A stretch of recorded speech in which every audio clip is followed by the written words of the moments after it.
suis le capitaine Gilbert Lafrenière, directeur du poste de la MRC des Laurentides à la Sûreté du Québec depuis 28 ans.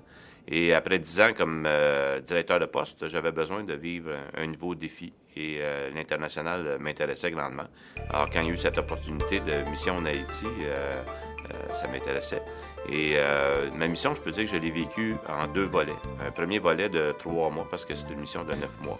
Un premier volet de 3 mois à Port-au-Prince, dans la capitale, comme adjoint au chef des opérations policières. Alors, mon ouvrage consistait à planifier des opérations policières de l'ONU, des membres de l'ONU, en compagnie des diverses armées qui étaient présentes.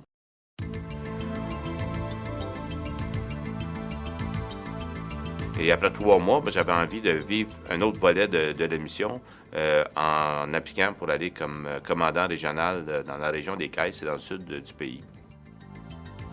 Évidemment aussi, dans le cadre de notre travail, ce qui est fascinant, c'est de travailler avec tous les gens de l'ONU. Comme commandant régional, j'avais 42 policiers sous mes ordres de 17 nationalités différentes. Alors, je travaillais avec des Russes, des Chinois, des Uruguayens, des Français, des Américains, plusieurs Africains, et ça nous a permis un bain de culture extraordinaire, des échanges extraordinaires, chacun ayant leur propre culture, leur façon de travailler, leurs croyances, leur nourriture. Alors, ça a été très enrichissant de ce côté-là. Dans une mission comme celle-là, si on a la chance de s'impliquer humanitairement, en plus de opérationnellement, je pense que c'est là qu'on va chercher toute la valeur d'une mission qu'on la vit pleinement. Moi, j'ai eu la chance de découvrir un orphelinat quand j'étais au CAI, où il y avait 60 garçons qui, quand ils sont venus demander de l'aide, n'avaient pas mangé depuis 3 jours. Alors, on s'est mobilisé, les gens de l'ONU, pour évidemment leur trouver de la nourriture.